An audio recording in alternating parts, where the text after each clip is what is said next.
It is June 14th. We are back. This is the Game of Inches podcast. Jake is not with us today, but I'm going to try and bang a bunch of podcasts out over the next couple of weeks here. Of course, it is kind of a slower time in sports, but a good time to chat with all kinds of people.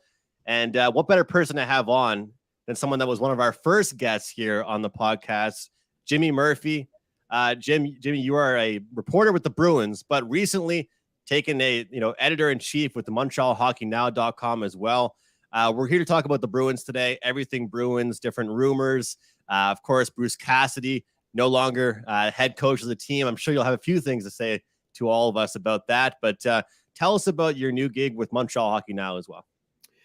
Well, yeah, I mean, basically what happened, Andrew, was back in January, we had a change of staff there. And the owner of National Hockey Now, Dan Kingerski, came to me and didn't know what to do, wanted to save the site. And I said, well, you can't lose Montreal because it's one of the best hockey markets in the world. And so we got to keep this up and afloat. And that's what I tried to do. And then I, by the grace of God, ran into Marco D'Amico, who's doing an amazing job as our Habs reporter there. And I'm the editor-in-chief of the site. And I chime in with about 2 stories a day as well. And so it's been great. It's very interesting covering 2 sides of one of the most storied rivalries in pro sports. So it's been fun. Even when I was typing that banner for you that's below us right now, it just felt weird to type that you're a part of 2 websites that talk about these 2 teams. Yeah, right. And you were telling me before, when you are in the press box when these 2 teams are playing each other, that must be even more interesting for you because if you want to, you could be writing a story for each team. Yeah, it is. It's interesting. And I know, obviously people from the media on both sides. And it's I put it this way, Andrew, and, I always tried to say this when I was on the ice guys with you guys. I try to stay objective and still people will come at me. Oh, you're just a Bruins fan or you're just I'm like, buddy, if I'm covering both sides of this rivalry, how can I not be objective? Clearly, I'm not picking a side here. Yeah. So that's one thing that I've always prided myself in. And I think it's helped me in my growth as a journalist is keeping that objectivity. And look, I grew up in Boston. I grew up a hardcore Bruins fan, watching all those games and hating the Canadiens. But as I got older, and then as I started my journalism career, I just grew a great appreciation for that market and how much of a religion it is to people in Montreal and the province of Quebec and even anywhere around the world, the people that cheer for the Canadiens, you included. It's one of the best sports franchises to ever play in pro sports, and their fan base is amazing. So I appreciate that, and I appreciate the Boston side, and I'm just going to keep it down the middle and give you what I know. Well, first of all, I had to say, in my avenue with the sports betting community, and I see on Twitter how many people that are from Boston or Philadelphia or Montreal, New York, these places, you just sometimes see these people that just can't hide their fandom and their passionate fan bases. And I know it takes a lot, but you do a great job of, forgetting about being a fan and just being, even keel with your team and your thoughts. That's why I wanted to talk with you today about the Boston Bruins. I have to thank you, though, for connecting me with Marco. That was a great interview. We chatted with him about Justin Barron and all kinds of prospects. And I didn't even know he had some connections to Halifax. So he actually used to come here in the summer. So there you go. He had some connections. He's had some fun, it sounded like, in Halifax. So that was great to chat with him. But without further ado, let's jump into it. Obviously, the biggest thing to talk about, the biggest news splash right now, I guess, was Bruce Cassidy. It seemed as if it was him being blindsided. At least that's what he came out and reported that he was, Jimmy. Can you confirm that was kind of him being blindsided and he did not see that coming? Yeah, look, I've heard some whispers for a while that there were some disgruntled players with Bruce and just his approach of how he was pretty hard on some young players and pretty hard on some veterans, and if you got in the doghouse with Bruce, you were in the doghouse for sure. But he also was fair. I mean, he's not going to just keep you there because he had some, ulterior motive or some grudge below the surface there that, no matter what you did, you weren't going to get out of it. He would reward people if they earn their way out of it. So, I mean, I don't know what more you can ask for a coach. And look, Andrew, obviously little age difference between you and me, so you can relate more to the players of today because you're closer to them in age.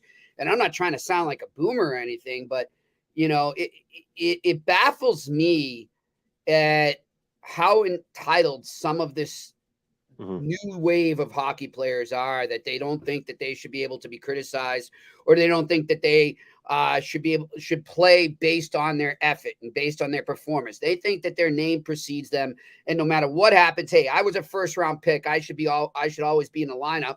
And that's just not the case. A coach's job, unless you're with a rebuilding team that's flat out, like let's say, for example, the Montreal Canadiens right now. We all know that their goal right now isn't basically to win. It's to develop, and it's to build towards the future and build a culture. And that's what Marty St. Louis is doing there.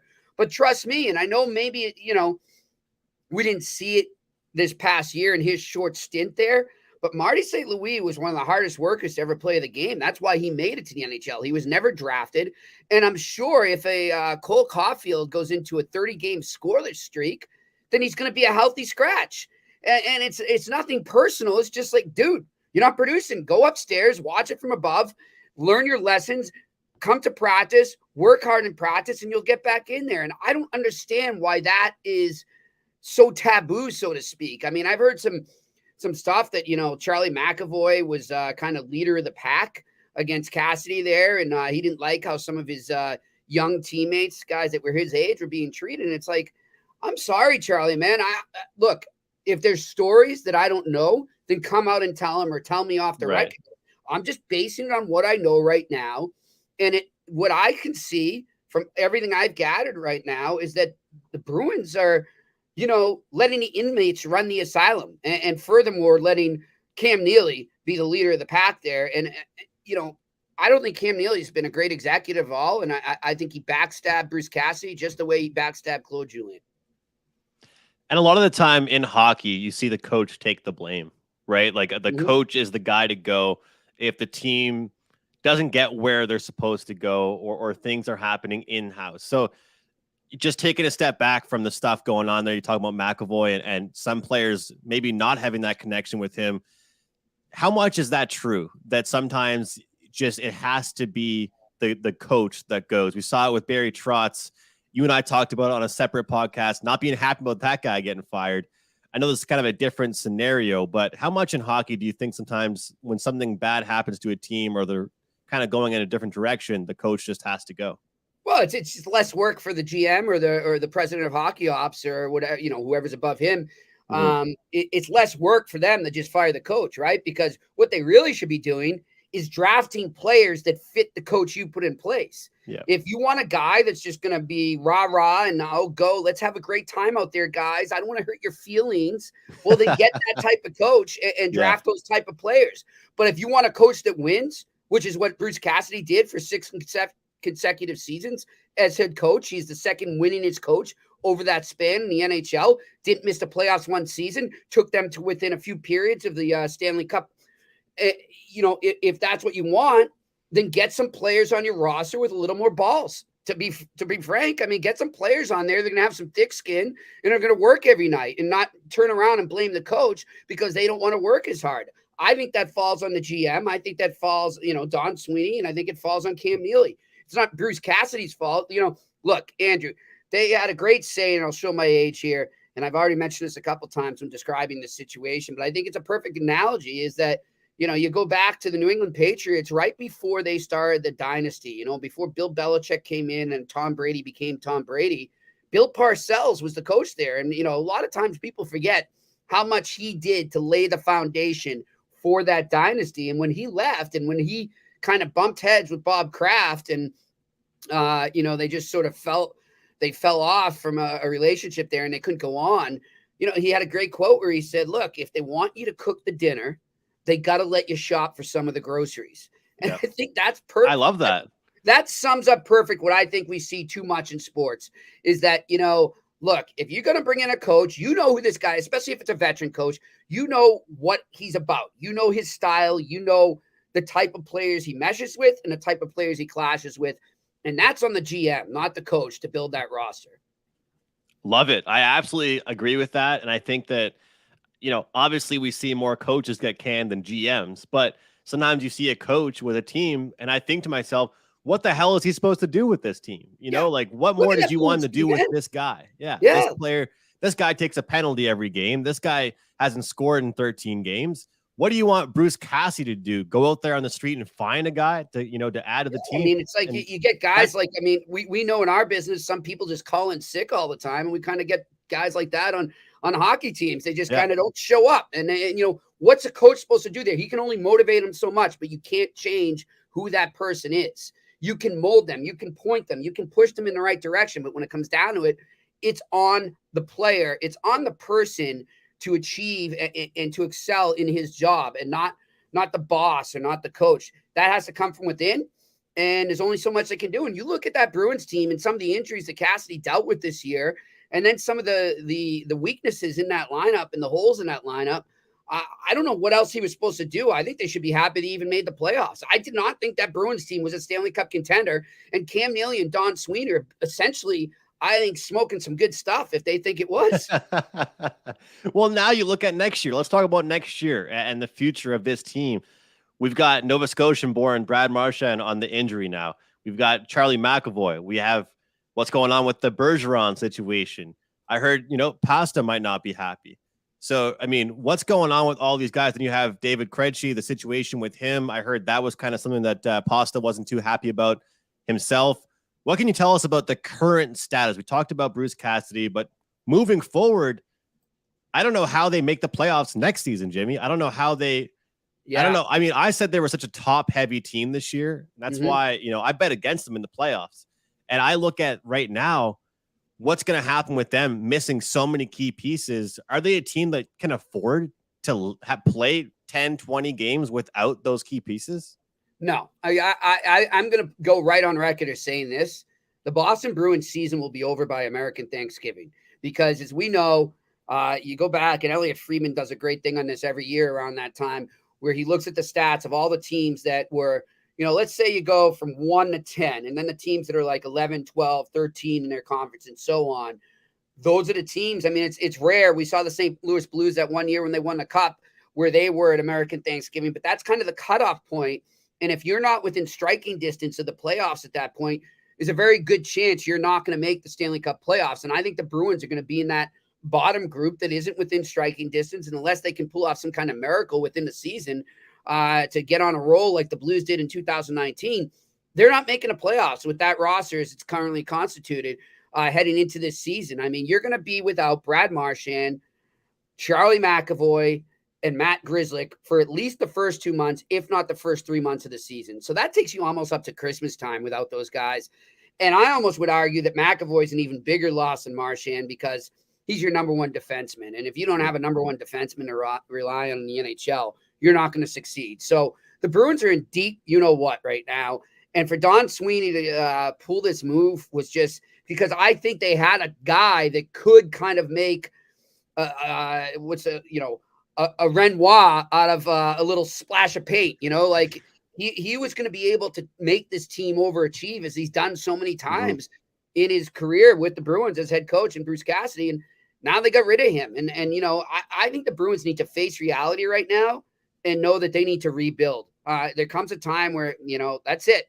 It's time to kind of look towards the future, and you're going to have to suck it up and take some bad years, because if you just kind of keep doing little patchwork here and there, and you're just good enough, just not good enough to make the playoffs, you fall into that purgatory of mediocrity. And that's, unfortunately, as a Bruins fan growing up, in my time, in the late 80s, early 90s, they were contending, but then there became a time where I got to college in the mid-90s and on until the early 2000s, where that's where they were at. And the problem is Jeremy Jacobs doesn't care if they win the Cup. He just wants to make sure that at least they're going to get one round of playoffs, and he's going to get a little extra money there at the gate and with the concession stand. So they're in a bad spot right now. And, if I'm Don, as I said earlier, I put more of this blame on Cam Neely. I think Don Sweeney got caught in the middle here. And in order to save his job, he had to fire Bruce Cassidy. That's just my assumption here. But I think that, things aren't going to change until either the Jacobs sell the team or Cam Neely doesn't have as much power and they give the power back to the GM. Because Cam Neely is basically an arm of the Jacobs. He's basically doing their dirty work. And the problem is that's not always the best thing for the team. There's so much to take out of that, but I think that, like you said, the Bruce Cassidy firing, that could almost just be like, hey, this is something we had to do to explain what's about to happen. Right. Like, yeah. And you look at the future, you talk about American Thanksgiving, that being the point that we find out, hey, this is not going to be a good season here for the Bees. And, the fact that, a franchise like Boston or what's going on with my Canadiens right now, certainly in a rebuild, you go from a Stanley Cup team and an incredible run in the playoffs to what they had this year. It's tough for some of these franchises to do that. And you talk about mediocrity. That's the thing. It's like, do you want to be a borderline first round team, or do you want to be a team that's going to be able to make that next push? And like you said, teams like the Boston Bruins seem to be always in that mix. And a lot of it, people don't realize, does have to do with money, does have to do with them not wanting to fully hit that reset button. I don't want to take too much more of your time, Jimmy, but I want to ask you, what can you tell us about Patrice Bergeron right now, the captain of the Boston Bruins? Well, I can tell you this. I mean, look, he's still wavering what he's going to do, whether he comes back for one more season or he retires. And, as of now, it's pretty obvious it's either going to be with the Bruins or with nobody if he returns. But, I mean, just my take on talking to people that know him right now, he is very much leaning towards retirement. That could change. The coach that they name could change that. Maybe David Krejci coming back for one more twirl. And I think that, honestly, David Krejci coming back to the Bruins in terms of what we just talked about and not really looking in the mirror and recognizing who you are at this point is the worst thing the Bruins could do. It's just let go, move on. That whole period is gone. The Bergerons, the Krejcis, that whole dynasty, or it wasn't really a dynasty, but it was a winning culture. For sure. Always in contention. They're gone. It's time to move on. And until the Bruins can do that, like I said, they're going to be mired in mediocrity. And I almost think it's better for all involved if Krejci doesn't come back and if Bergeron doesn't come back. Because if Bergeron doesn't return, it's kind of the perfect opportunity to wipe the slate clean and move on and start a new generation of Boston Bruins. And hopefully they get there. Look, you mentioned how I work for Montreal. And I look at what they're doing right now. And they finally looked in the mirror and they said, we just need to build for the future. This is enough's enough. We got to stop holding on to our glory years. I mean, Christ, you haven't won a Stanley Cup since 1993. All right. Let's get over it. It's been a long time. All right. You're not what you used to be for all those years. Do you want to get back to that? Well, then you're going to have to blow it up. You're going to have to start to really draft better. You're going to have to filter in younger players, renew a culture there. And it's okay to grab onto that past to form that culture. You always want to keep your history. You always want to keep tradition, but you also have to move forward. And if that team can do that in that market, of all places on the face of the earth, if they can do that in that market with the pressure they have from the media, specifically the French media, then you know what? The Boston Bruins can do it in Boston. It's time to just blow it up. And unfortunately, I don't think the Bruins are willing to do that yet. I think it's going to be a few more years before they finally realize they got to move on. And I think sometimes what fans don't realize is, as much as that pains them to hear, it's going to be a hell of a lot worse for the next few years when you are just subpar or below average. Look at the Rangers right now, Andrew, right? And, didn't take long. There. Jeff Gorton's in Montreal now. I mean, look what he was able to do there. They wrote a letter saying we are going to suck for the next few years. I mean, that's awesome. I love that they're able to do that. A lot of people bash them like, how can you do that? That's bad business. I go, no, that's great business. You are being straightforward and transparent with your fan base, and real fans will appreciate that. And that's what happened. And by the grace of some draft picks and some trades, they were able to really rebuild faster than they thought, and it became a retool. And now they're going to go into a period where I think the Rangers are going to be a legit Stanley Cup contender for the next 3 to 5 years based on the foundation they have. And, that's what happens. It doesn't always have to be you're going to suck for 5 years. Things can happen as you're traveling along in that rebuild that turn it into a retool. So I think the first step in all of that is just recognizing who you really are. And I don't think the Bruins are at that point yet where they're willing to accept that. You got to accept it at some point. And like you said, it doesn't seem like that point is coming anytime soon. Last question, Jeremy Swayman, young player. I was just talking about him with a friend of mine. Didn't even realize how young of a goaltender he really was. It was kind of a weird year of goaltending. Throwing in Tuukka Rask in the mix with the Boston Bruins, Jimmy. Talk to us about the goalie situation in Boston. Well, I think that, not to keep beating a dead horse here, but I thought the whole Tuukka Rask thing was kind of exactly what I'm talking about there. It was like, no, move on. That's it. And it's nothing against Tuukka Rask. You know, Yeah. I'm an adamant Tuukka defender, especially against these ignorant fools in Boston who blame him for everything, make him the scapegoat. But look, it was time to move on. Why would you, first of all, okay, with the idea that maybe Tuukka Rask was going to come back, why would you go out and sign, Linus Ullmark to a 4-year deal and give him that money if you knew Rask was going to come back and you were going to give him a shot to come back? I mean, how weird if that was that probably for Rask and for Ullmark. It's just an awkward situation. It made for such a weird feeling around the team. It was like they couldn't even really know, okay, wait, so am I here to just sit on the bench for 4 years? And I'm talking about Ullmark. Yeah. And then you get Swayman, who's the hotshot rookie who appears to be the future there. I don't know what the heck was up with that. So, and he went to the minors. Yeah, they put him down in the minors for a little bit. It was a blessing in disguise, I think, when I'm not saying for Tuukka, I'm sorry that it happened to him, but when he realized he couldn't go on, that was probably a blessing in disguise. Now the Bruins know where they are between the pipes, and to be honest, I think the goaltending position is probably the strongest position on the Bruins right now. You know what you got for the next few years. And it's a good rotation there. They got a good relationship. They push each other. And of course, they got those great goalie hugs. Absolutely. Always a pleasure to talk with you, Jimmy, and have you on here sharing your thoughts with the Bruins. American Thanksgiving. We'll talk maybe next year around Thanksgiving time and see where the Boston Bruins are. You can find all of Jimmy's work, bostonhockeynow.com, montrealhockeynow.com. Thanks a lot, Jimmy. Anytime, buddy.